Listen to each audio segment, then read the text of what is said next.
Influenza ini sebenarnya memiliki 4 tipe ya. Dia menimbulkan gejala dan komplikasi yang berat. Bagaimana cara penularan virus influenzanya, dok? Jadi kondisi tersebut itu secara medis namanya selesma atau common cold. Berarti apakah influenza itu sama dengan COVID ya, dok?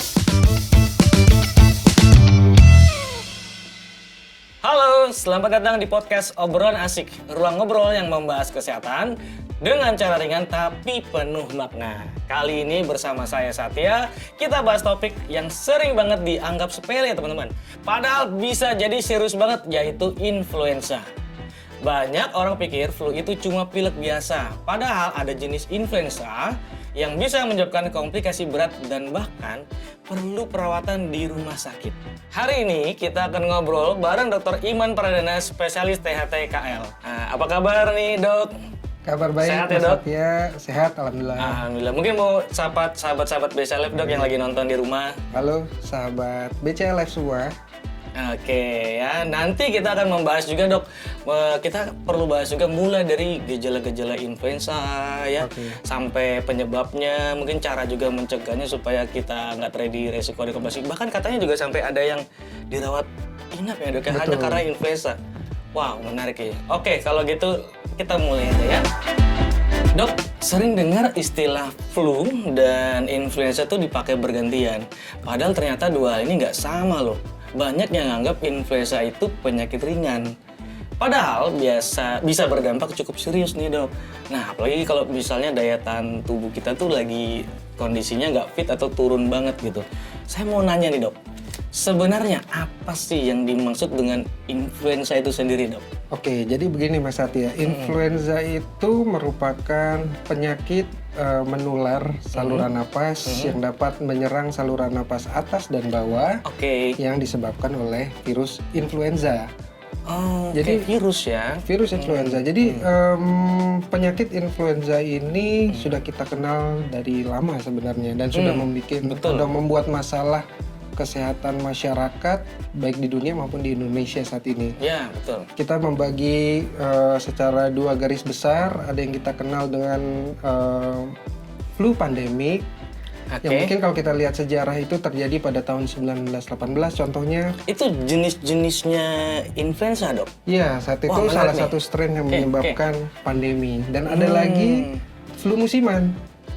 Atau yang terjadi epidemi di setiap tahunnya yang menjadi masalah yang seperti kita hadapi saat ini. Jadi biasanya muncul pada musim-musim tertentu, musim dingin atau hujan seperti kondisi Indonesia saat ini. Kondisi cuaca berarti ya, Dok ya. Betul. Baik-baik. Nah, banyak orang menganggap flu itu cuma batuk pilek biasa nih, Dok. Betul. Nah, ada berapa tipe atau jenis influenza ya, Dok? Baik, Mas Satya. Jadi influenza ini sebenarnya memiliki 4 tipe ya. 4 tipe, Ada tipe A, tipe B, tipe C, dan tipe D. Kalau influenza yang menginfeksi manusia, yang menyebabkan masalah di manusia itu influenza tipe A, B, dan C. Tipe A. Yang D ini hanya ditemukan di hewan. Dan kalau kita lihat antara tipe A, B, dan C, tipe C ini yang paling ringan dan tidak menimbulkan masalah epidemi. Paling kayak flu biasa gitu ya? Jadi yang menimbulkan masalah seperti pada flu musiman, itu umumnya influenza tipe A dan tipe B. Tipe A dan tipe B. Dan kalau di antara kedua itu yang paling beresiko adalah tipe A. Tipe A ya, Dok ya? Betul, jadi karena tipe A ini merupakan strain yang memiliki angka mutasi virus yang tinggi. Dia juga menginfeksi bukan hanya manusia dan hewan, tapi juga dia menimbulkan gejala dan komplikasi yang berat dan menjadi satu-satunya strain yang bertanggung jawab untuk menimbulkan pandemi. Kan dia bermutasi ya, Dok ya? Betul sekali. Sehingga dia tadi menimbulkan yang mematikan ya, seperti pandemi tadi ya? Iya, bisa menyebar luas menjadi suatu pandemi gitu. Wow, serem juga ya, Dok ya. Ternyata tipe A ini yang selama ini yang bisa menyebabkan mematikan ya. Umumnya tipe A. Tapi, Dok, bagaimana cara penularan virus influenzanya, Dok? Oke, jadi influenza ini memang penyakit virus yang sangat menular ya. Biasanya akan menularkan pada seseorang yang terkena influenza itu di hari pertama sebelum gejala hingga 5-7 hari setelah gejala. Itu masih beresiko untuk menularkan.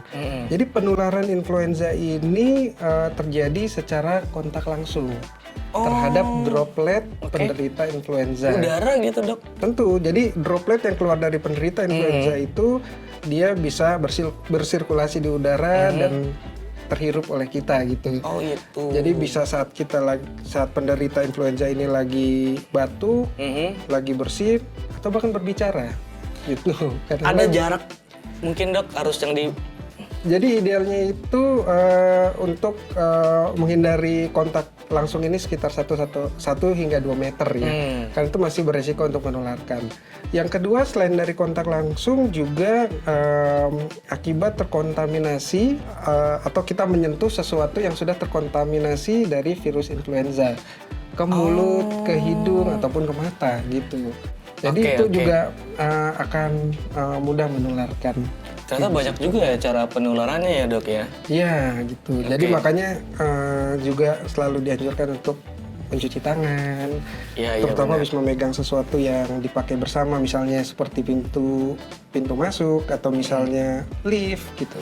Nah, mengenai cara penularan juga nih, Dok, meskipun sudah cuci tangan, tapi mungkin nggak sih tetap masih bisa terkena influenza atau menularkan influenza gitu tadi?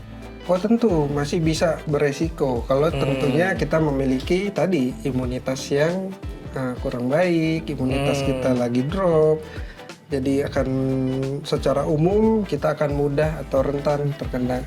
Komplikasinya seperti apa, Dok? Yang terberat mungkin yang bisa terjadi? Penyakit influenza ini sebenarnya berbeda dengan penyakit yang mungkin orang-orang bilang flu atau batuk pilek biasa. Jadi kondisi tersebut itu secara medis namanya selesma atau common cold. Selesma, oke. Common cold. Jadi dia juga sama-sama infeksi virus, tapi menimbulkan gejala yang lebih ringan.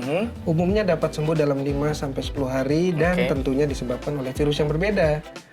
Namanya paling sering adalah rhinovirus. Rhinovirus. Gitu. Jadi kalau penyakit influenza ini sendiri memiliki gejala yang lebih berat dibandingkan batuk pilek biasa itu. Apa itu, Dok? Walaupun memang ada hidung tersumbat, ada pilek, tapi pada influenza ini biasanya akan muncul demam yang tinggi, terus nyeri pada kepala atau persendian, atau rasa lemah atau lelah gitu ya. Jadi menyebabkan penyakit influenza ini juga menimbulkan masalah penurunan produktivitas pada pekerja gitu. Jadi kalau hanya common cold sih kita kena batuk pilek biasa kita mungkin masih bisa bekerja gitu. Tapi kalau udah kena influenza biasanya kita akan lebih berat dan biasanya akan memerlukan izin karena mau bekerja pun mengganggu aktivitas dan produktivitas. Semakin menarik sih, Dok. Sebenarnya berarti apakah influenza itu sama dengan COVID ya, Dok?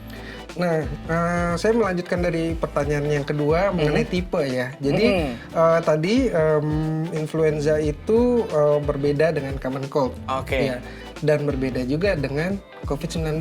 Walaupun semuanya sama-sama merupakan infeksi virus yang menyerang saluran napas, tapi virusnya yang menyebabkan berbeda-beda. Jadi kalau influenza disebabkan oleh virus influenza, kalau common cold oleh umumnya rhinovirus kalau COVID-19 oleh SARS-CoV-2 virus gitu. SARS-CoV-2 virus. SARS-CoV-2 itu yang disebut dengan COVID tadi ya, Dok? Gejalanya memang mirip-mirip nih, Mas. Tapi gejala itu yang paling ringan adalah common cold, kemudian flu ya, dan juga COVID-19. Oke. Ini ilmu tambahan nih buat sahabat-sahabat BSA Lab. Jadi ternyata tidak sama ya, dokter ya? Tidak sama. Nah, kadang nih, Dok, mohon maaf nih, Dok. Aku jadi makin penasaran nih. Kadang kita ngerasa udah cukup jaga diri nih. Kita tetap aja bisa kena flu atau bahkan influenza juga tadi, Dok. Nah, sebenarnya siapa aja sih, Dok, yang bisa lebih beresiko dan apa yang bikin daya tahan tubuhnya itu jadinya gampang drop nih, Dok? Mungkin bisa jelaskan ke sahabat-sahabat BSA Live. Jadi ada populasi yang rentan untuk terkena influenza ya. Jadi influenza itu adalah penyakit yang mudah menular. Umumnya adalah penyakit yang self-limiting disease karena dia penyakit virus bisa sembuh sendiri. Tapi pada orang-orang populasi yang beresiko ini bisa menimbulkan komplikasi yang berat, beresiko. Wow. Gitu. Jadi ada 4 kategori sebenarnya. Yang pertama adalah ibu hamil. Ibu hamil. Ya, yang sahabat-sahabat pesulap ibu hamil. Yang kedua ada lansia di atas usia 65 tahun. 65 tahun. Terus anak-anak umumnya kurang dari 5 tahun. Dan orang-orang dengan penyakit kronik tertentu seperti jantung atau komorbid komorbid atau dengan imunitas yang rendah pada penderita HIV misalnya.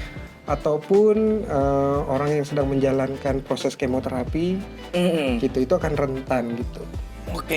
Begitu. Ya kalau kita bicara tentang yang sudah rentan karena punya penyakit sebelumnya ya dok, mungkin juga karena ibu-ibu hamil dan juga orang yang sudah lansia, ya gitu ya, mungkin memang banyak dan resikonya juga lebih besar.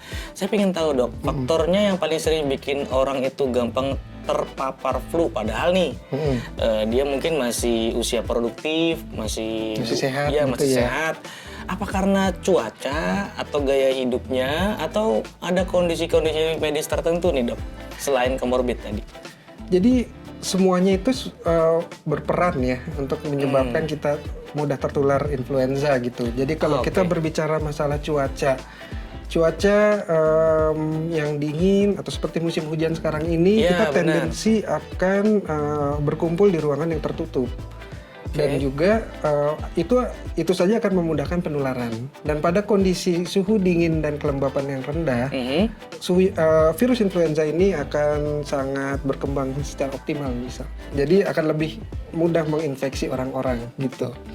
Jadi itu secara kumpul dalam ruangan dan suhunya yang memperkuat. Lembab kali dok? Kelembapannya justru rendah, justru akan membuat itu virus akan lebih mudah untuk menularkan.